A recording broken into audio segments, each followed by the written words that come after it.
అందరికీ నమస్తే. కేసీఆర్. కేసీఆర్ అంటే దేశంలో తెలియని వాళ్ళు ఎవరు లేరు. ప్రధానంగా ఒక రాష్ట్రం కోసం, ఒక రాష్ట్రాన్ని ఏర్పాటు చేయడం కోసం 10 సంవత్సరాలు తన నాయకత్వంలో పనిచేసి దేశం యావత్తు కూడా కేసీఆర్ వైపు చూసే విధంగా ఒక రాష్ట్రాన్ని రాష్ట్ర రాజకీయాలను ఏకం చేసి మెప్పించి రాష్ట్రాన్ని సాధించినటువంటి కేసీఆర్ కల్వకుంట్ల చంద్రశేఖరరావు ఈరోజు ఎందుకు మౌనంగా ఉన్నాడు? తన మౌనం వెనుక కారణాలు ఏమిటి? తన పార్టీ ఏమైపోయింది? టిఆర్ఎస్ పార్టీ తెలంగాణ రాష్ట్ర సమితి అనంటే బయట ప్రపంచ దేశాలు కూడా అరే సపరేట్ అయిందట దేశం. కేసీఆర్ అనే దగ్గర నుంచి ఈరోజు 2024 జూన్ మాసంలో మనం ఉన్నాం. ఇవాళ ఎందుకు కేసీఆర్ గొంతు మూగబోయింది? ఏం జరిగింది పార్టీలో? అసలు పార్టీ ఏమైపోయింది? ఒక్క ఎంపీ స్థానం కూడా కైవసం చేసుకోలేకపోయింది పార్టీ. అసెంబ్లీ ఎన్నికల్లో కూడా ఏదో తన వంతు పాత్ర పోషించినట్టు ప్రతిపక్షానికే ఇదైపోయింది. అపర చాణిక్యుడు, మేధావి, సకల భాషల మీద పట్టున్నటువంటి వ్యక్తి ఇలా కేసీఆర్ ఎక్కడ? ఎప్పుడు స్పోర్టివ్నెస్గా ఉండేటటువంటి కేసీఆర్ ఈరోజు కేంద్రంలో ప్రధాని నరేంద్ర మోడీ మూడోసారి ఆయన ప్రమాణ స్వీకారం చేస్తూ ఉన్నారు. పక్కన ఆంధ్రప్రదేశ్లో ముఖ్యమంత్రిగా నారా చంద్రబాబు నాయుడు కూడా ఎప్పుడు కృతజ్ఞతలు లేకపోతే ధన్యవాదాలు, కంగ్రాచులేషన్ చెప్పుకుంటూ ఉండేటటువంటి కేసీఆర్ ఈరోజు ప్రధాని నరేంద్ర మోదీకి కూడా ఎందుకు శుభాకాంక్షలు తెలియజెప్పలేదు? అక్కడ గెలిచినటువంటి కూటమి నేతృత్వంలో చంద్రబాబు నాయుడు ముఖ్యమంత్రి కాబోతా ఉన్నాడు. ఆయనకెందుకు శుభాకాంక్షలు చెప్పట్లేదు? అసలు కేసీఆర్కి ఏమైంది? మళ్ళీ పుషప్ బ్యాక్ తోటి మళ్ళీ ముందుకు వస్తా ఉన్నాడా, లేకపోతే అంతా పని అయిపోయిందని చెప్పేసి పక్కకున్నాడా అనేది సర్వత్రా చర్చ నడుస్తూ ఉంటే కేటీఆర్ వర్కింగ్ ప్రెసిడెంట్గా ఉన్నాడు. తన కుమారుడు కేటీఆర్ వర్కింగ్ ప్రెసిడెంట్గా పగ్గాలు చేపట్టిన తర్వాత పార్టీ అంతగా పుంజుకోవట్లేదు. మనం అసెంబ్లీ ఎన్నికలలో కూడా వైఫల్యం చెందినాం. ఏకంగా ఎంపీ ఎన్నికల్లో అయితే మాత్రానికి ఏం లేదు, అసలు జీరోకి వచ్చేసినటువంటి పార్టీని మళ్ళీ చేయాలంటే ఎట్లా? రాబోయేటటువంటి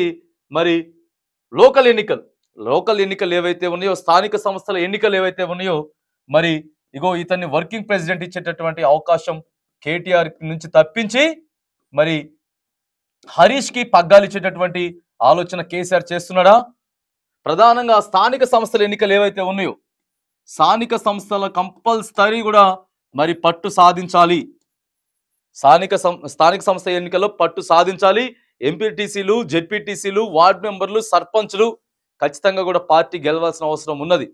ఇప్పుడే ఎంపీ ఎన్నికలలో, ఎందుకంటే అసెంబ్లీ ఎన్నికలు అయిపోయిన తర్వాత వెంటనే ఎంపీ ఎన్నికలు వచ్చినాయి కాబట్టి అప్పటి నుంచే ప్రజలు ఇంకా కొంచెం ఎంపీ ఎన్నికల్లో కూడా ఉన్నటువంటి పార్టీలకి అవకాశం ఇస్తే, అధికారంలో పార్టీ అధికారంకి ఇస్తే ఇంకొంచెం పనిచేసే ఆస్కారం ఉంటుంది. కాబట్టి పూర్తి తేడా ఖచ్చితంగా స్థానిక సంస్థల ఎన్నికల్లో బయటపడుతుంది. కాబట్టి ఈలోపు ఏం చేయాలి?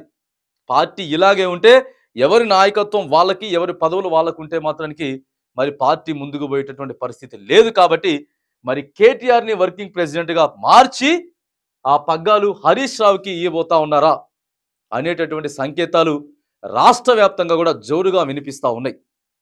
ఓ పక్క బీఆర్ఎస్ పార్టీతో పాటు ఇటు పక్కున్నటువంటి బీజేపీ పార్టీ, తర్వాత కాంగ్రెస్ పార్టీ, వీళ్ళందరి దగ్గర నుంచి కూడా మారుస్తారు. ఖచ్చితంగా హరీష్ రావుకి పగ్గాలు ఇస్తే కొత్త నాయకత్వం రాష్ట్రంలో కూడా చెప్పుకోవడానికి, మళ్ళీ పబ్లిష్ చేసుకోవడానికి, పార్టీ తరఫున ఏదైనా చేసుకోవడానికి ఖచ్చితంగా కూడా ఉండేటటువంటి ఆస్కారం ఉంటుంది. కాబట్టి ఎందుకంటే అందరికీ కూడా కొంత ఎగ్జైట్మెంట్ ఉంటుంది.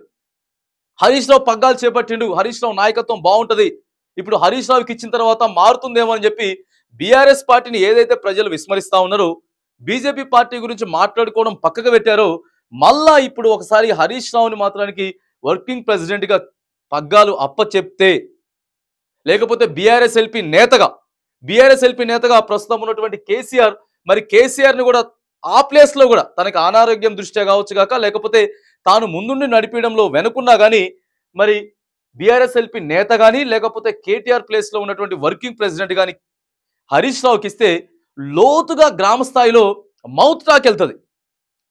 అరే బీఆర్ఎస్ పార్టీని మొత్తం మార్చేస్తా ఉందరట, హరీష్ రావుకి పగ్గాలు ఇచ్చారట, కేటీఆర్ని తీసేశారట అనేది ఎక్కువ పార్టీ ఆస్కారం, ప్రజల్లోకి పోయే ఆస్కారం ఉంటుంది.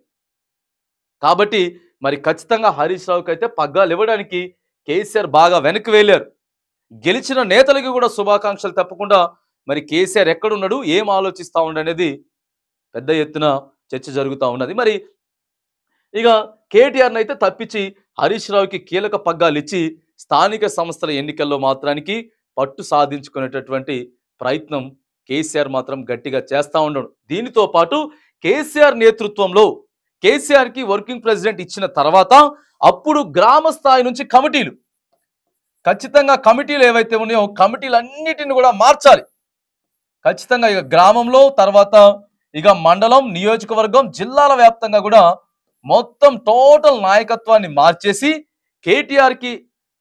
కేటీఆర్ని తప్పించి కేసీఆర్కి పగ్గాలు ఇచ్చేటటువంటి ఆలోచన చేస్తా ఉండడం అనేది రాజకీయ చర్చనీయాంశం జరుగుతూ ఉన్నది. ఇంటర్నల్గా ఇగో ఇదంతా జరుగుతూ ఉన్నది. మరి హరీష్ రావు నేతృత్వంలో కూడా ఖచ్చితంగా పార్టీ ముందుకు వెళుతుంది, పూర్వ వైభవం వస్తుంది అనేటటువంటిది అంశం కూడా బీఆర్ఎస్ పార్టీ కార్యకర్తలతో పాటు వేరే పార్టీలో ఉన్నటువంటి నాయకులు కావచ్చు గాక, లేకపోతే కార్యకర్తలు కూడా విశ్వసిస్తూ ఉన్నారు.